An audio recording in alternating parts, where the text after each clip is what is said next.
Chokma, Salhochifuat, Dolores Mondragon, Anchoca Chafat Eda Ako a Amanti.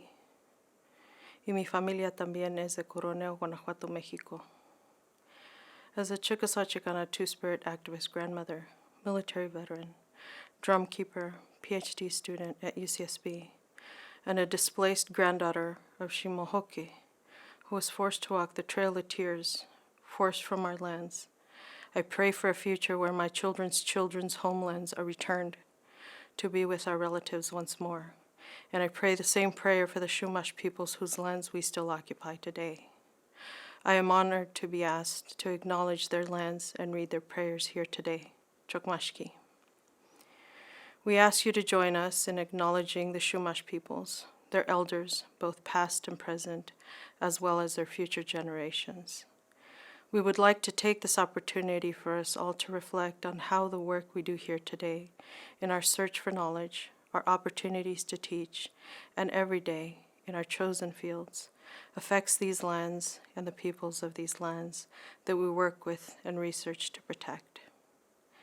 We acknowledge that this university system was founded upon exclusions and erasures of many indigenous peoples, including those on whose lands this institution is located, the villages and unceded lands of the Chumash people. This UCSB administration has failed to faithfully and dutifully support the traditional custodians of these lands, Chumash people, and indigenous students through their continued support of Manakea.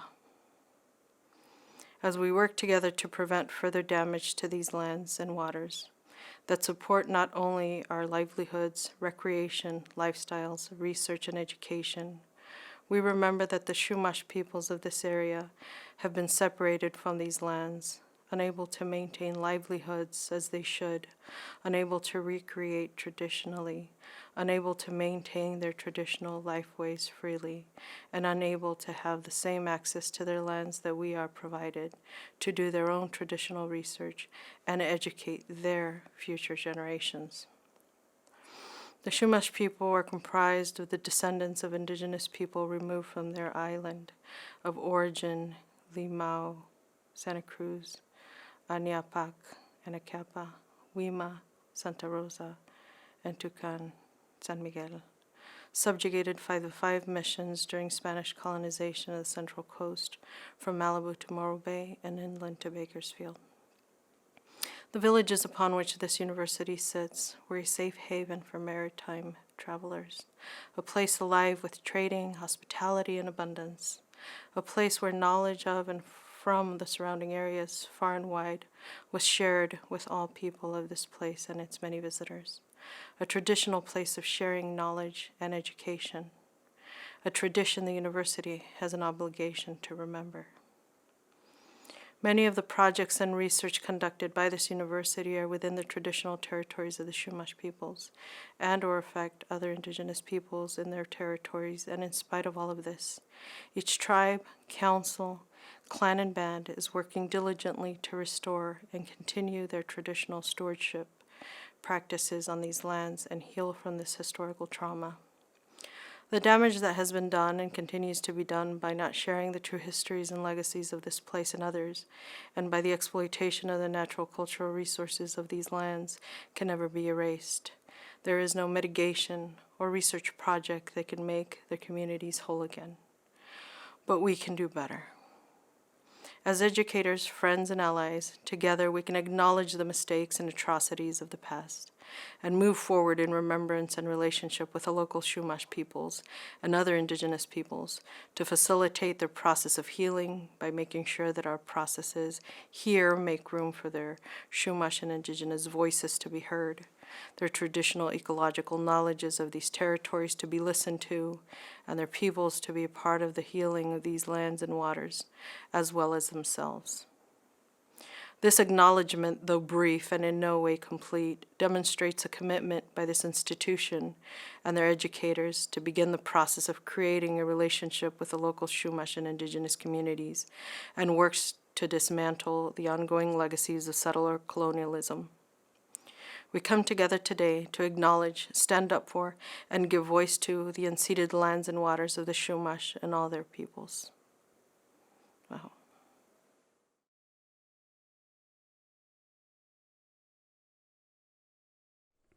Good morning, good afternoon, good evening, wherever you are.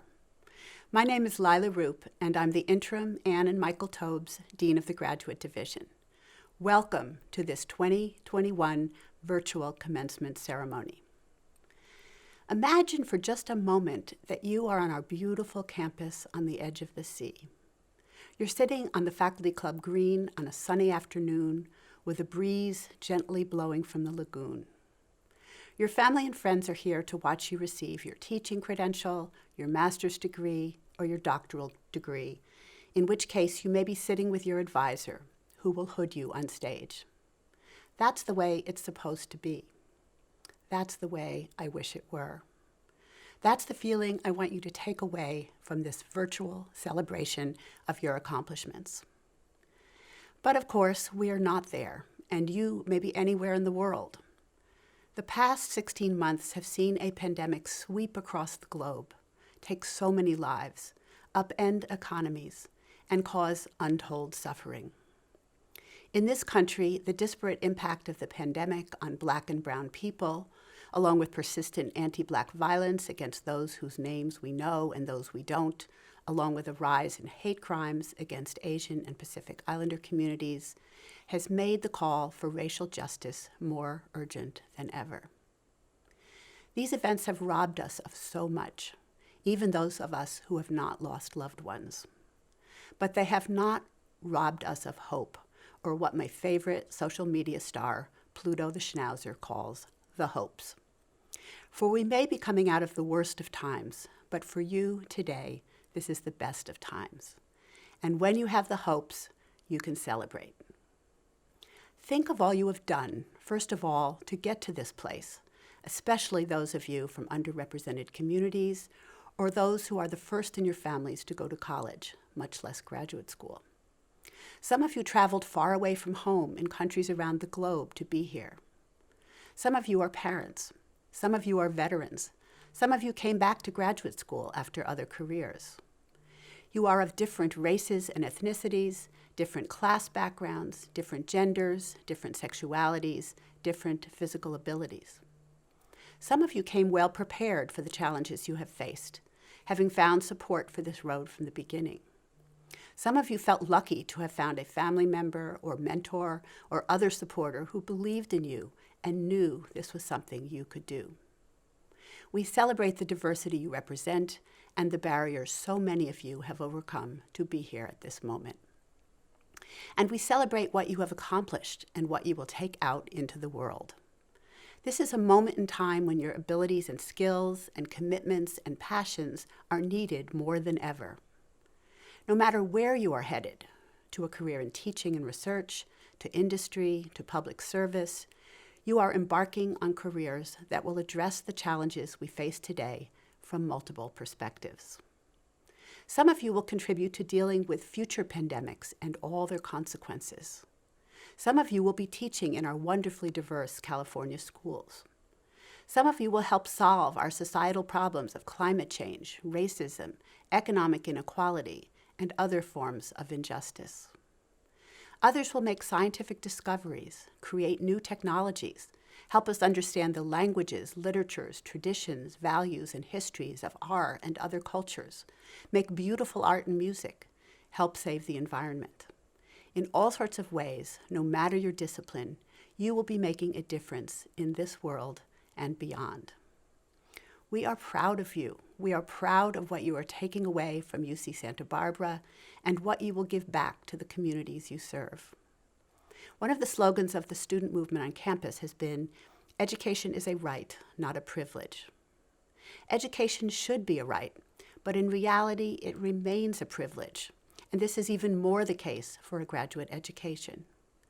I urge you to remember and honor that privilege, to take every advantage of that privilege, and to make the best possible use of it. But at this moment, just celebrate. Celebrate yourselves, celebrate the people who helped get you to this day, celebrate your accomplishments. There's one thing I remember from my own commencement so many years ago. I was in a very small graduate program, so there was time to bestow a formulaic speech on each doctoral candidate. I want to extend the final statement to each of you, no matter your degree. Welcome to the ancient and honorable community of scholars. You are our future.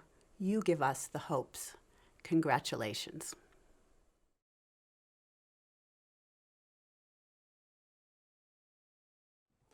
To the parents, spouses, partners, family members, and friends of the class of 2021, I welcome you today.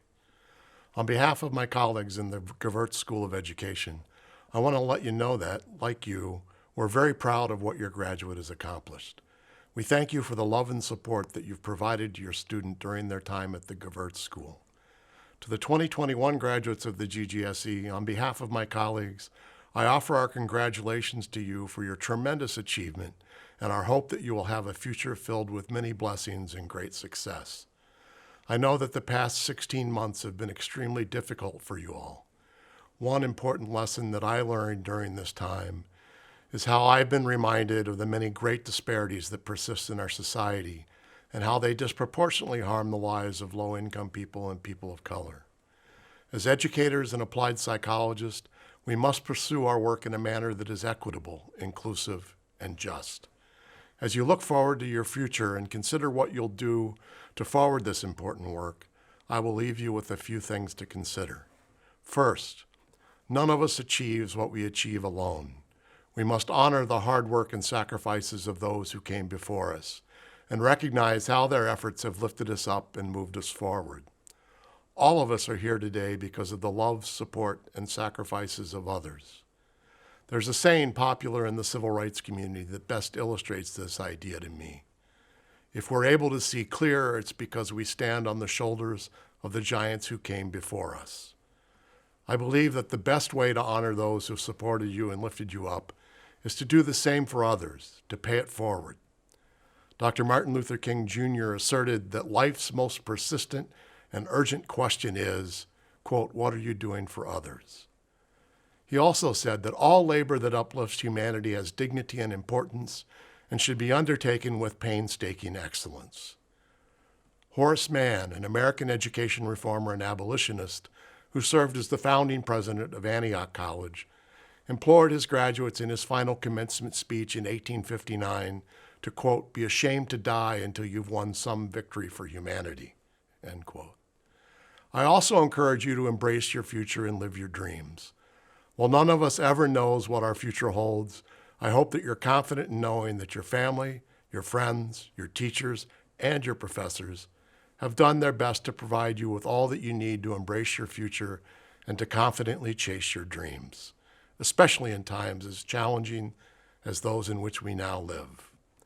In closing, as you're able to see clear because you stand on the shoulders of the giants who came before you, you must also allow others to stand on your shoulders. Beginning today, I hope that you'll pay it forward by returning all the blessings, support, and encouragement that you've received and have helped you to be here today to celebrate your wonderful accomplishment. If you do so, you will surely win victories for humanity at a time when our nation and our world so deeply need them. Congratulations, class of 2021.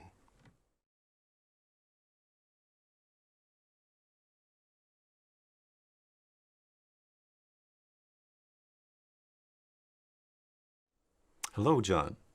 I'm so pleased that you are the recipient of the 2021 Winifred and Louis Lancaster Dissertation Award for the Humanities and Fine Arts. It's a substantial work and is concerned with Sufi organizations in the north and central Moroccan city of Fez and draws primarily upon 18 months of fieldwork and religious, pedagogical, and other publications in print and online issued by these organizations. Sufism, conventionally known as the mystical tradition of Islam, as you know, has long been a fertile discursive field for scholars in Islamic history, society, politics, literature, theology, musicology, art, and architecture. Your dissertation not only skillfully engages all of these subjects and current scholarship about them, but weaves them together using a theoretical framework based on critical theory, focusing on the ethical formation of the human subject.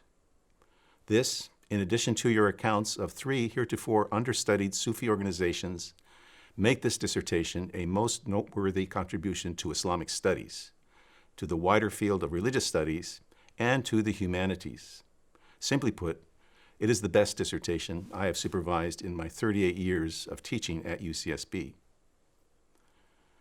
This dissertation is a major contribution to the study of Sufism and its contestations with political power in contemporary Morocco.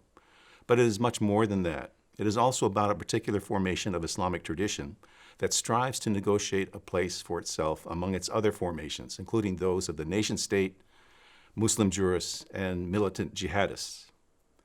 Concomitantly, it is a study of the formation of a public piety in contention with the flattening forces of the global secular.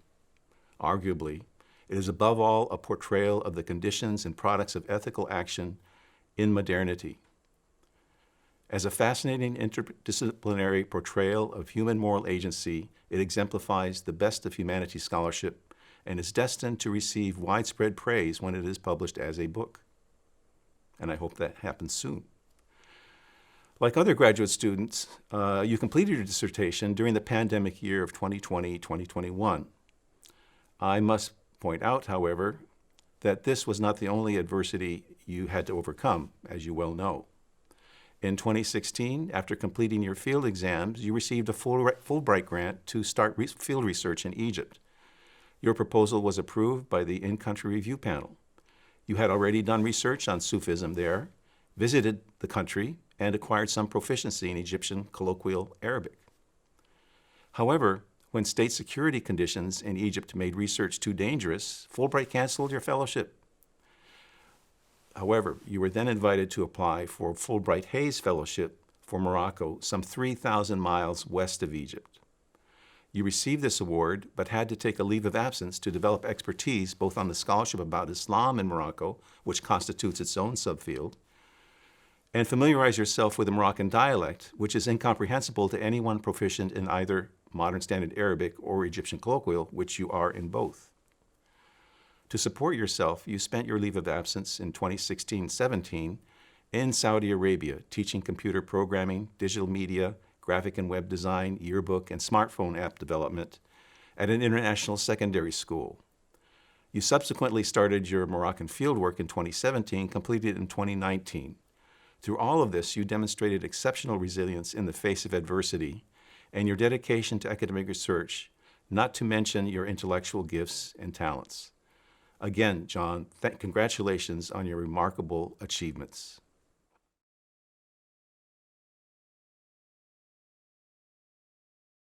Georgia, I am so excited to be able to congratulate you on this impressive award. You were already an incredible mind when I met you, but in the past 6 years, you've grown into an exceptional scholar, research scientist, and mentor. You're simply brilliant, with a wide range of skills and talents, already poised to become an academic leader. Your dissertation work was innovative, tackling complex and pressing questions about the likely interactions of animal behavior, climate change, and pathogen transmission. In addition to intellectual progress and understanding synergies among global change drivers, your work will have important positive social and environmental impacts. In my years of teaching and mentoring, I simply have not encountered another student whose ideas, writing, and analytical skills were all so exceptional. It has truly been an honor and a privilege to work with you these past years, and I am left inspired and optimistic about all that you will accomplish. In short, I'm deeply grateful to have had you as a colleague and a collaborator. Congratulations, Georgia. Best of luck going forward.